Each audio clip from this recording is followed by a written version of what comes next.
Preseason week 1 around the National Football League, most notable perhaps for some debuts and some rookie quarterbacks. On Saturday, bright and early, noon Eastern time at MetLife, the Commanders and the Jets. Jayden Daniels, second overall pick in the 2024 NFL Draft, makes his first start for Washington. About an hour later, not in New Jersey, but actually in New York, Western New York, Caleb Williams, his NFL debut on the road in Buffalo against the Bills. Let's start there, DRS, with these rookie quarterbacks on display. Anytime you have 6 QBs taken in the first 12 selections of an NFL draft, they are going to get your attention. Caleb Williams, 2 drives, 4 of 7, 95 yards, leading 2 scoring drives, both resulting in a field goal. Chicago beats Buffalo 33-6. And you saw some flashes of the athleticism of Williams, throwing dimes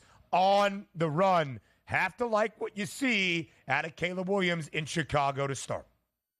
Oh, the expectations certainly are high. You'd like to see him get a little bit of run this early in the preseason as well. But granted, they're in their official game number 2 when most people are in their game number 1s. So it does make some sense. But he does look the part, and that's all you want to see. Give me a glimpse of what the future is. Let these guys get those dress rehearsals out of the way and get prepared for the regular season. I liked everything I saw from a lot of these rookie quarterbacks over the weekend that are expected possibly to be franchise guy, Caleb Williams included.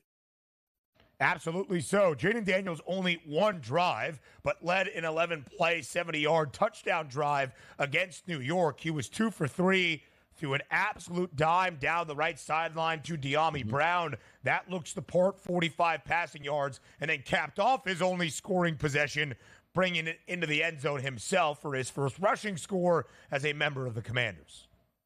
Yeah, he's going to be hell on wheels to try to deal with when he starts going with RPO-type action because he's so fast out of the pocket. But what did you want to see? A great deep throw, as you pointed out, great diving catch made, cap it off with a touchdown, get the kid out of there, keep the vibes going, and keep that maturation process moving into preseason week number 2. Loved what I saw out of the kid. I expected it. He's going to be phenomenal, I believe, this year for Washington.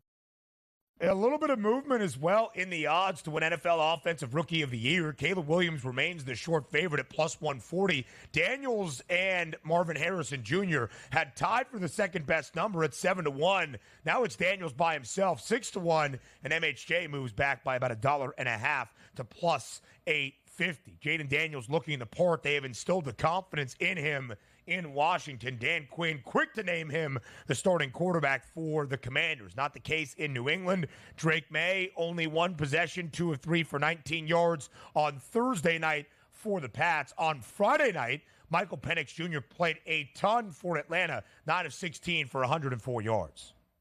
Yeah, Penix looked really good, and also let him spin 16 times there. Certainly looks the part as we expected. That's a great secondary option now for Atlanta. For some reason, if Kirk Cousins doesn't play well or gets injured this season, Penix is going to be able to step in there and handle his business. The interesting part is going to be Drake Maye. Game number 2 coming up Thursday Night Football this week, Ben, against the Philadelphia Eagles at home. He's going to be getting a lot more looks here to see if he can be that guy right out of the gate. We still expected to be Brissett, but he didn't really get all that much of a chance to prove himself like Penix with the 9 of 16.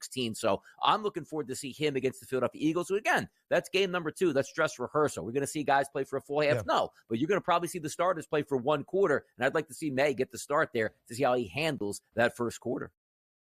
First 5 games of week number 1. Thursday, the doubleheader, including the game in Foxborough. The Patriots victorious 17-3. And all 3 games on Friday, a limited amount of scoring, all 3 staying under, including the Falcons and the Dolphins that had a high total. We expect to be 2 of the highest scoring offenses come the regular season. Just 20-13, Miami gets the win. Now we'll move further down the board. J.J. McCarthy, in his debut in Minnesota, got 6 drives at the helm of the offense under center, threw an INT on his first offensive possession, but then very good from there, finishing 11 of 17 for 188 yards and 2 touchdown tosses, as well as that interception. But a pretty solid debut in the Twin Cities. The Vikings, a win over the Raiders, 24-23, high-scoring game, highest total of the weekend. It was 40.5. It goes over.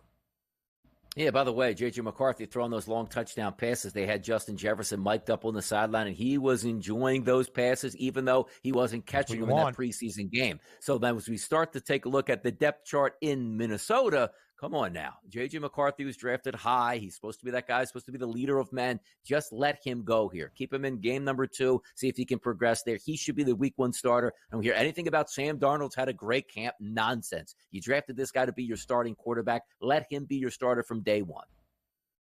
Sam Darnold, 4 of 8 for 59 yards. Kevin O'Connell has been pretty adamant so far following the offseason program for the Vikings early in training camp that Sam Darnold is listed as that number 1 starter. As we look at the rookie quarterbacks again, Bo Nix, 15 of 21, 125 yards and a touchdown against the Indianapolis Colts yesterday. Bo Nix was one of the 3 quarterbacks, DRS, before the depth chart came out in Denver early last week that had a season-long passing yards prop for his rookie regular season. It's not up on the board anymore, just Caleb Williams and Jayden Daniels. 3,500 in a hook for Williams, 3,025.5 for Daniels. You have to think that if Bo Nix looks good, week number 2, he is supposed to get the start for Denver in that preseason game. He is going to start week number 1 for the Broncos. Exactly. And sometimes you have to read the tea leaves, right? If he's going to start game number 2 as your dress rehearsal, are you actually hoping he performs so poorly that you have to go to one of your backup quarterbacks? No, you're going to put him in a decent game plan here, get him some looks here. He'll probably play at least 1 quarter. And if he just looks like he can take snaps and be effective, he should be your starting quarterback week number 1. Otherwise, we still go down that path. Well, he started on the depth chart. He'll get in at the half. The second half is his with the backups. No, let him play with the starters from the jump. See if he can be average. And if he is, that's your starting quarterback week number 1. We mentioned on the New Jersey site of our lovely FanDuel Sportsbook, they are listing odds for quarterback competitions. Bo Nix, even after he was named QB number 3 on that initial depth chart, was still a minus 200 favorite to be the week 1 starter. Aiden O'Connell was the odds-on favorite to be the starter in Las Vegas. Gardner Minshew and O'Connell both looking good on Saturday in Minnesota. More NFL news and notes from the opening weekend of preseason next. It's not just the results and the scores and the stats from a weekend of preseason action around the National Football League. It's still the storylines and the narratives. The Cowboys, a 5.5-point favorite yesterday in Los Angeles against the Rams. And Dallas loses its first preseason game. We didn't see Dak Prescott. We haven't seen CeeDee Lamb at all throughout camp for the Cowboys. And Jerry Jones last week, DRS, got himself into a little bit of hot water that was brought on only by himself because he often finds a way of doing that, saying there wasn't much urgency in trying to negotiate a contract extension with CeeDee Lamb. He kind of clarified that yesterday. Quote, I understand completely the angst that's happening, whether you're missed or not. Well, CD, you're missed. End quote. That was said by Jerry on the Cowboys preseason broadcast before their preseason opener against the LA Rams. What do we make of the situation in Dallas at this moment entering week 2 of the preseason? I still don't understand because usually you say to yourself, Ben, the organization holds the hammer. And typically in Cincinnati's the one franchise that goes, you know what? We actually would like our superstars to sit out because then we don't have to pay them. We're going to make the same amount of money on the field and probably bank more money if I don't have to pay these guys. If they're upset and they can't perform, who cares? We're going to make money. The Dallas Cowboys are in a different boat here. Like Jerry Jones is getting up there in age, wants to see a Super Bowl more than anything, but played this offseason completely wrong on how you're going about how to be all in. And when I take a look at who actually holds the hammer in this situation, it's CeeDee Lamb. What's going to happen here? CeeDee Lamb doesn't show up to camp, doesn't play the first couple weeks. Dallas is in the toilet, and then all of a sudden, just not going to. He's going to get his contract. He's going to probably reset the bar for wide receivers. Why didn't we do this 3 weeks ago? Why didn't we do this a month ago at this point? I don't understand the holdout, not from CeeDee Lamb's perspective, but from the Cowboys. And even more innocuous was the Jerry Jones comments like, I'm not worried about this. If you're not worried about CeeDee, let's just say he's not worried about it, and CeeDee Lamb doesn't play this year. The Cowboys probably win 9 games at maximum. Maximum on a great season. So what is he talking about at this point? CeeDee Lamb is the guy. Look, I understand it's the quarterback, but outside him, Micah Parsons is great on defense. If CeeDee Lamb doesn't show up for that offense, he's straight up pedestrian this year. So CeeDee Lamb holds all the cards in Dallas for me.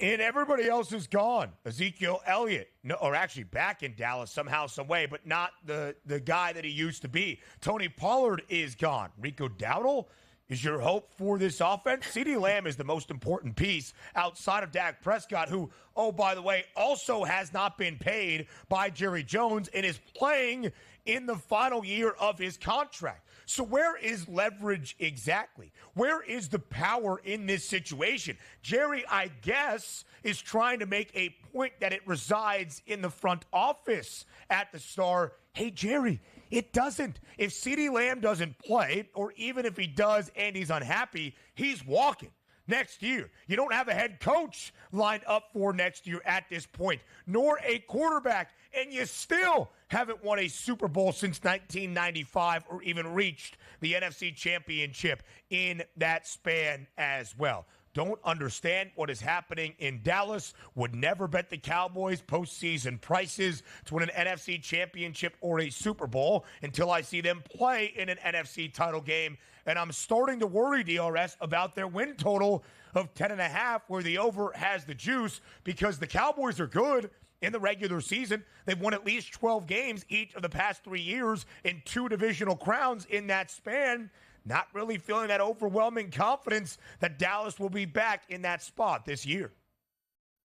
And how about this? Like, if the Dallas Cowboys, let's just say a different trajectory in the offseason, they blow out Mike McCarthy, they bring in Bill Parcells, they restructure Dak Prescott's contract, they sign CeeDee Lamb to a long-term deal, and Micah Parsons, and still have $30 to $40 million under the cap to play with, to sign even more players, you'd have much more vibes coming out of Dallas. Like, this could be the season here. Bill Belichick reinvigorated. He's got a ready-made roster that he can't mess up at this point, and we know he's a solid game day coach, but instead, you're left with so many question marks. And even this, like, the Dallas Cowboys, America's team, right? They're always put on Thanksgiving. They're always put in prime time because they're going to get the ratings. I've been watching out in Oxnard, California, with the examples of nobody's even showing up to these practices. Like, there is no hype whatsoever. Yeah. Every Dallas Cowboys fan that is either on Twitter that I follow here, all of a sudden saying the same things here. Forget about this season. Can we just remove Jerry Jones from being the president or general manager and have him sell the team? Because this is the disaster from coming in to be promised. This is an all-in season. That one of the worst off seasons you could possibly have. Yeah, I'd be upset if I was a Cowboys fan also. No doubt about it. Just a quick update out of Kansas City. In the preseason opener, the starters played for the Chiefs. Hollywood Brown suffered a dislocation of his sternoclavicular shoulder joint Saturday night, but was discharged from the hospital. More on the early line up next.